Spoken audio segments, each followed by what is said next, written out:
Guys, by popular demand, people have loved our reaction videos, especially the ones recently on Peter Lynch. You might have seen one on Warren Buffett already. This is a great one because this is where Warren Buffett describes when Charlie Munger changes viewpoints. People got to remember, Warren Buffett originally was a cigar butt kind of investor. He wanted the last puff in a company.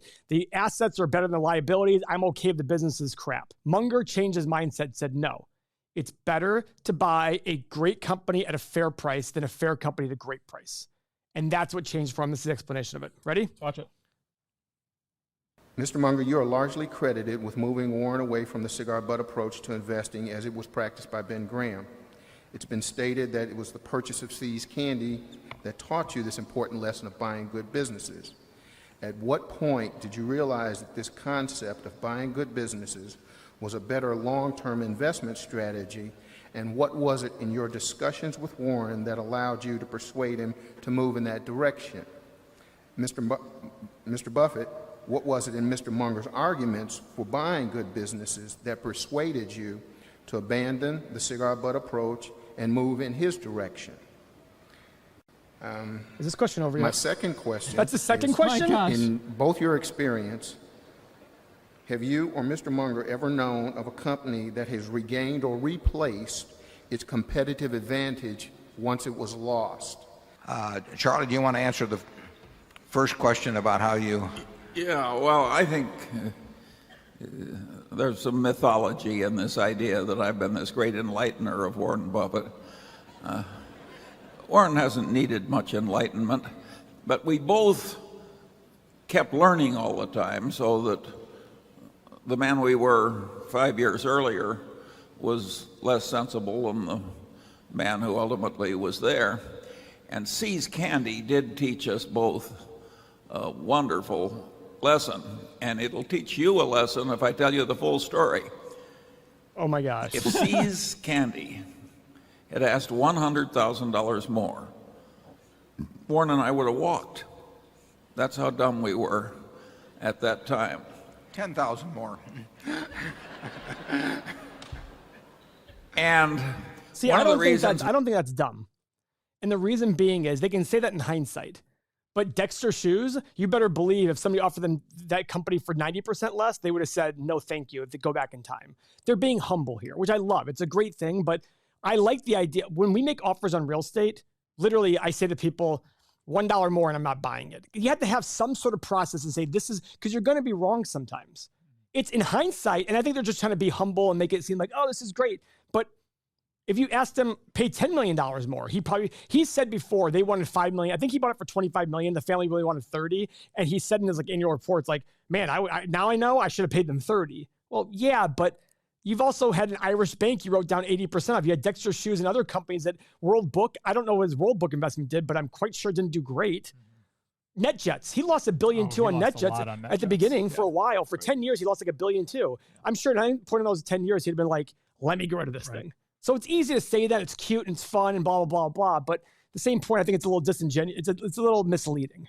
We didn't walk is while we were making this wonderful decision, we weren't going to pay a dime more. Ira Marshall said to us, you guys are crazy. There's some things you should pay up for. Quality, business quality, and so forth. You're underestimating quality. Well, Warren and I, instead of behaving the way they do in a lot of places, we listened to the criticism. Well, wait a second. We're being humble. The person that was criticizing them was somebody they respected very much. It wasn't some schmuck off the street. Yeah, I mean, this is the thing. It's like, when people tell me oh, and I get it. I come across very but I'm not going to take my lessons from some insurance salesman. No offense. I remember 15, 20 years ago, an insurance salesman tried to tell me I was doing everything wrong. And my dad loved this guy. He's like, no, you got to listen to him. I literally went to my lawyers and said, this is what the guy said. And my lawyers always said to me, do not listen to him. He doesn't know what he's talking about. If you do what he says, it is illegal. I learned right then and there, don't just listen to everybody. Listen to people you respect. And I know he's trying to pat himself in the back, Mr. Munger, and say, well, unlike other people, we listen to him. If I went to Mr. Munger now and said, listen to me, he'd be stupid to say, okay, let me hear what you have to say. He's a billionaire. Everybody in the world has an opinion for him. You got to draw the line and say, nope, I'm not listening to you. Yeah. When Moak comes to me and says, Paul, I have an idea, I listen, right?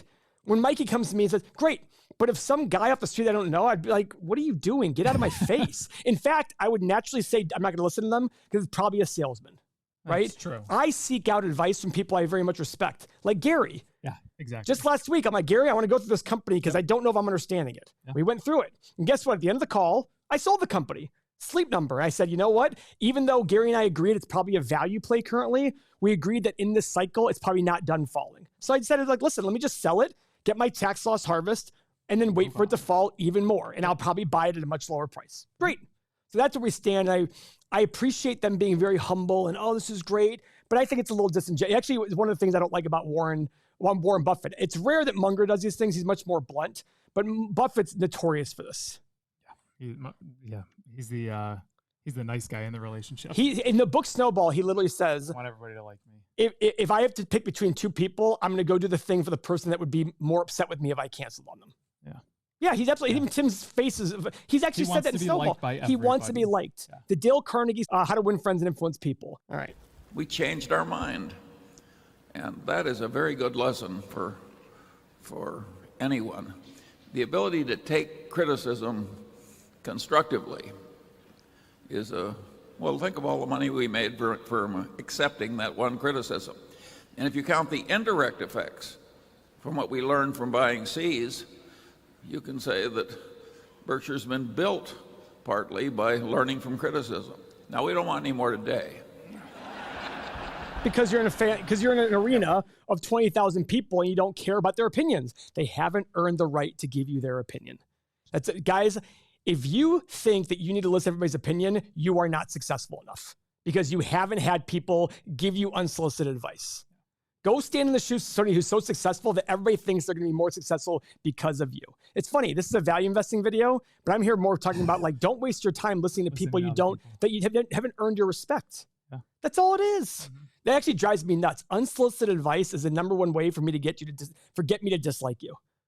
There's very few people I respect in this world, but the ones I do, they hear from me a lot. What do you think about this? What do you think? I just wrote Mo an email, a text today. Yeah. I need to understand this better. We need to have a call with Gary. Yeah.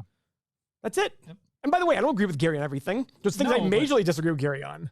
Oh yeah, I mean we've come out of interviews with him, and not just on the channel, but and he's like, yeah, we don't agree with that at all. Zero. Like he owns one specific company where we're looking at this saying, how is this debt? Why are you okay with this? Well, he criticizes debt in one area, but then he has a company that has like 30 times debt. I'm like, what are you doing? Yeah. I was like, I don't get it. That's it.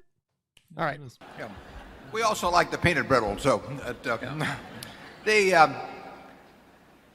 Charlie is playing it. I had learned investment and got enormous benefit out of that learning from a fellow who concentrated on the quantitative aspects, Ben Graham, and who didn't dismiss the qualitative aspects, but he said you could make enough money focusing on quantitative aspects, which were a more sure way of going at things and would enable you to identify the cigar butts. He would say that the qualitative is harder to teach, it's harder to write about. It may require more insight than the quantitative, and besides, the quantitative works fine, so why try harder? And which, by the way, I kind of agree with. Yeah. I mean, numbers are a really powerful and great starting point. Yeah, qualitative, you have to pay more and to get good. It's like, oh man, you have to, like when people talk about, I have to know management, I'm like, oh my God, that just sounds like so much effort to know management, understand them and think they're good. And a lot of ways, qualitative can falsely skew you. Yes. I mean, you can go and look and say, hey, quantitative, but qualitative much more. For sure. I mean, you can go and look and say, hey, I don't like the CEO. Well, maybe that CEO doesn't have as much to do with everything as. Well, the other aspect is from a qualitative aspect, I mean, we always try to build ourselves a story in our head about why something is great. Story, yeah. Just like when something's bad, why is it bad? It's like the numbers, like I just don't, the value plays that I have liked are the ones with the numbers. That's why I've chosen, against Gary's belief, I've chosen to buy large companies at discounted prices. Now, I'm going to make less money because of that. I'm okay with that. Yeah, I'm okay with that because one, I want to sell options on them, covered calls. That adds a few percentage points of return a year to me. And two, I don't want to worry, is this company going to zero? Microsoft is probably not going to zero. Apple's probably not going to zero. Now, I don't own them yet. Why? Because the quantitative part. Right. I don't think quantitatively it makes sense. It's at 340. I'm pretty much done with this video. On a small scale, there was a very good point to that. But Charlie really did, wasn't just Ira Marshall, but Charlie emphasized the qualitative much more than I did when I started. He had a different background to some extent than I did. I was enormously impressed by a terrific teacher, and for good reason. But it makes more sense, as we pointed out, to buy a wonderful business at a fair price than a fair business at a wonderful price. And that's his famous line. Yeah. It's wonderful, not great. And I get it, by the way. I do understand that. I don't think Microsoft's going to sell for $40 a share, which would be an obscene discount to value. Do I think it'll go below value? Well, it has to. It's called math. I mean, the whole idea of average is that it goes above and below. So at some point it'll sell for cheaper than it's worth. And that's when I'll be a big buyer. But right now, I don't perceive it at 240, 250 to being below value. And ironically, by the way, look at Gary. Gary and I were talking the other day. He brought up Microsoft and he said, a friend of mine trying to buy Microsoft. I said, hey, Gary, out of curiosity, what is your price for Microsoft? And he said a multiple, literally the price that Mo and I said. Exactly so right. We go about it a different process, but we have the exact same price as Gary for a very, very large company. One of my favorite takeaways from the call. And I guarantee you, Gary will have much larger businesses in his portfolio in the future as prices come down. He said it. He said he's like, I'd probably be interested in Google at X price. Yep. And Google at X price was the price we liked it at. It's just, it all works in the same way. He got to that conclusion in a different way. So you all kind of get to that same. It's all about assumptions for the future. Yep. So guys, if you like this video and these reactions, you must click this next playlist where we have more of these and you're going to love it. Please subscribe to the channel. Thanks very much. There are 3 things that you absolutely need in order to be a successful investor: the proper mindset, the proper emotion, and the proper process. Which ones are the most important?